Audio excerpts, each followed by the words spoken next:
Oke, sebenarnya mungkin ya yang saya hormati para mahasiswa semuanya yang ada di grup ini, kelas akuntansi setahu saya ya. Sengaja saya rekam karena tadi kelas pagi juga ada, namun kalian tidak bisa ngisi, ada keperluan ya. Oke, nanti bisa diupload di YouTube ya. Ini saya Zoom, nanti sebentar lagi juga ada Zoom dengan Pak Rektor. Makanya saya ingin masuk dulu aja, bagi-bagi tugas ya. Nanti dikira Pak dosen kok sibuk banget ya. Ya memang sebenarnya ya sibuk, tapi perlu diatur waktunya ya. Untuk kali ini nanti materinya akan saya share di grup ya, di grup sajalah karena saya belum buka Elena ini ya. Ini materi ini tentang pengorganisasian dan yang lainnya ya. Jadi ada beberapa materi yang memang sifatnya yaitu apa tadi hoak gitu loh. Makanya kemarin tugas yang kemarin itu yang menjauh dari fungsi manajemen saya tolak gitu. Karena apa? Ya karena tidak sesuai.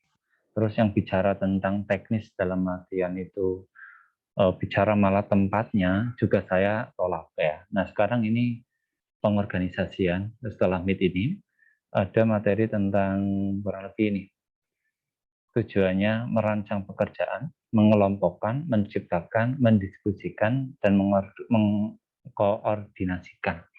Artinya apa? Bukan masalah pribadi gitu loh ya. Nah, kemarin ada tugas yang sifatnya pribadi, jadi manajemen waktu. Ya itu kan namanya pribadi. Itu urusan Anda. Tapi kalau organisasi minimal organisasi. Kalau bicara manajemen minimal organisasi. Nah, ini kan ini planning, organizing, evaluating, dan controlling. Kita ada di evaluating. Ya controllingnya nanti mengikuti aja, ya, nyusul ya. Dan ini dulu. Jadi konsep dasarnya adalah ini. Pengorganisasian itu memutuskan bagaimana cara terbaik untuk mengelompokkan aktivitas dan sumber daya organisasi. Jadi itu yang paling penting. Jadi kalimatnya adalah mengelompokkan aktivitas, mengorganisasi. Jadi banyaknya orang itu dikelompokkan. Contoh, ada yang kalau di saya kan orang perkantoran ya, perkantoran atau administrasi perkantoran itu ada orang yang pintar nulis, ya dinulis. Pintar bicara, ya di bagian humas. Ada yang pintar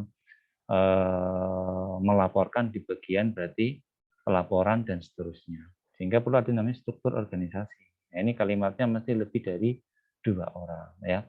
Misalkan elemen yang membuat untuk membentuk suatu organisasi. Jadi misalkan bagian sekretaris, bagian pengelompokan seksi keuangan, ada bagian keamanan dan seterusnya. Nah, ini artinya setelah itu baru dikumpulkan menjadi job design atau merancang organisasinya. Ya, di kita mungkin bisa, tapi di masyarakat susah. Saya sudah mempraktekkan itu ya. Yang sering saya contohkan di di lingkungan saya itu susah sekali. Ya. Dengan saya tinggal, tidak tahu mudah-mudahan ya Allah memberikan petunjuk ya. Jadi apa yang saya tulis di situ ya memang susah itu akhirnya tidak jalan ya. Berikutnya lagi ada namanya merancang pekerjaan adalah menentukan tanggung jawab individu yang berhubungan dengan pekerjaan ya.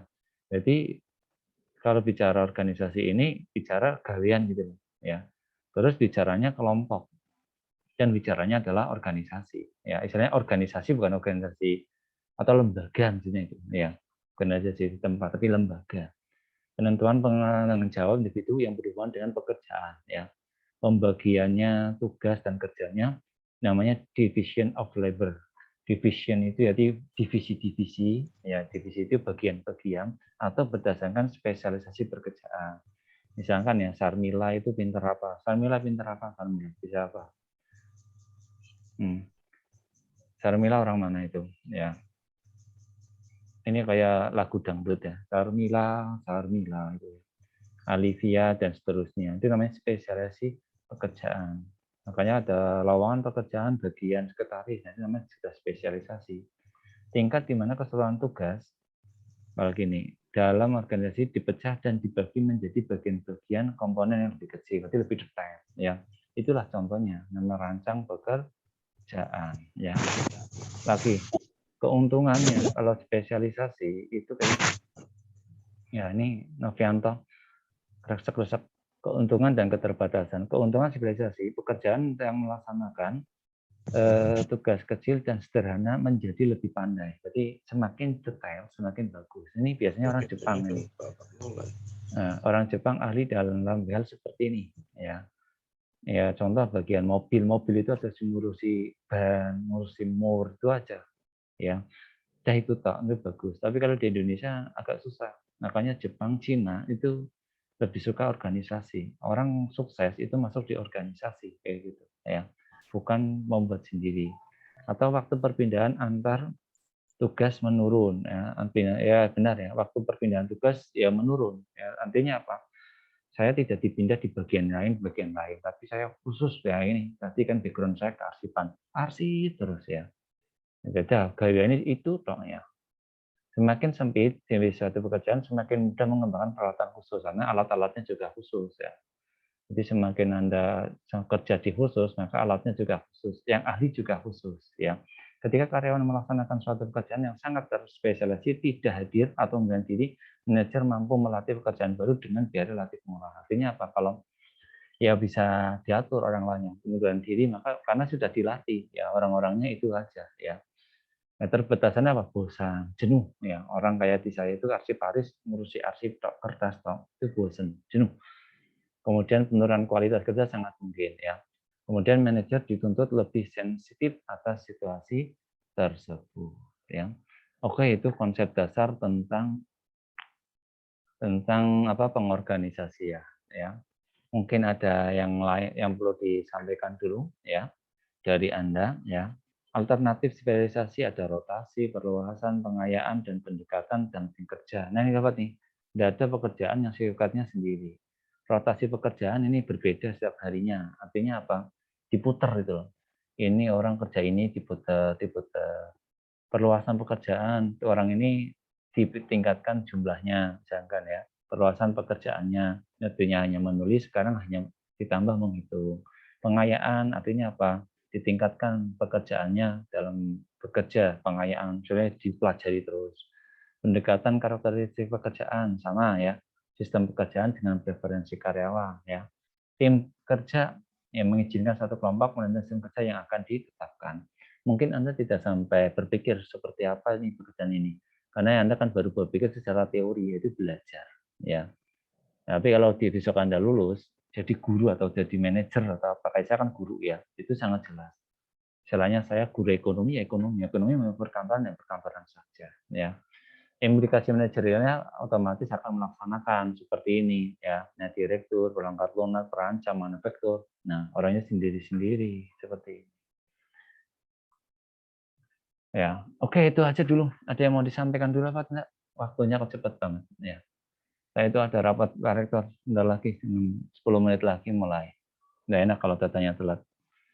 Sampai ini belum saya presensi, nanti lanjut lagi materinya saya upload saja nanti di Elena atau yang nanti ya di sini juga bisa ya. Nunggu ya nanti nunggu waktu lah ya. Oke itu dulu. Ada yang mau disampaikan? Silakan.